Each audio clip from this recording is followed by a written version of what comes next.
I always knew that the moment that a child was handed to you would probably be the most incredible moment of your life. And that was true for me.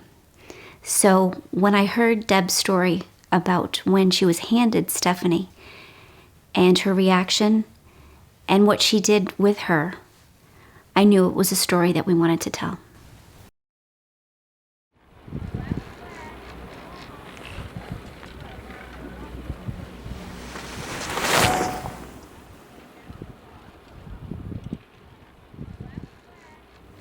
If I had to describe it in one word, it would be freedom. For me to be able to move sometimes is difficult to get from one place to another, but when I'm on skis going down the hill, it's easy. I click into a ski and I feel like I'm somewhere I need to be and where I belong.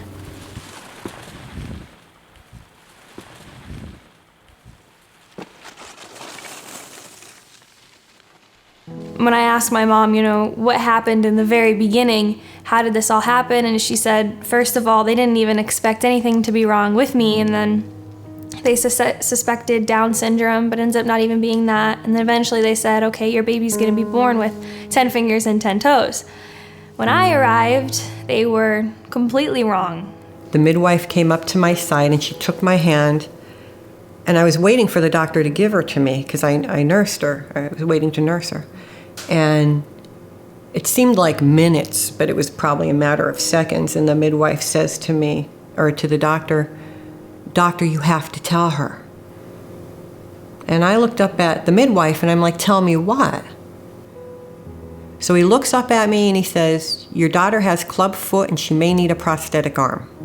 Brought her back to me and handed her to me, and naturally the first thing I did was opened up the blanket and I saw her little arm.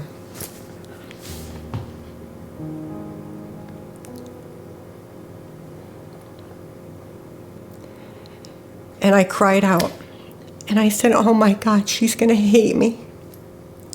I was afraid because I didn't know what I was gonna do to take care of her, or how to take care of her. Financially, emotionally, all that just goes through your mind. And then it was like that moment when I realized there's nothing to be afraid of. And I made that vow. I looked at her and I said, "I'm going to do everything I have to for you to make you happy." I got an invitation when I was 9 years old in the mail to go to a learn to ski camp. The camp was more or less for physically challenged children to meet other physically challenged children. So, that was more the reason why I wanted to take her. I finally walked into a room and nobody looked twice. Everybody was just like, "Hey, there's a new kid, go find her. She's gone," or the kids walk up to me, give me a high five and they'll start pushing me over or kicking my crutch just to be joking. And I'm like, oh my God, I fit in. Like, this is somewhere where everybody understands everybody. I clung to it. I was attached to it. I loved it. And I knew it would be something that I'd want to do for a long time. She just has this drive. I don't know where she gets it.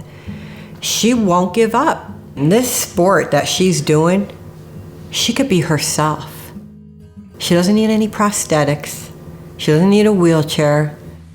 She can be who she is and freely go down that mountain, and with the strength that, her coaches are building within her, she's able to follow through.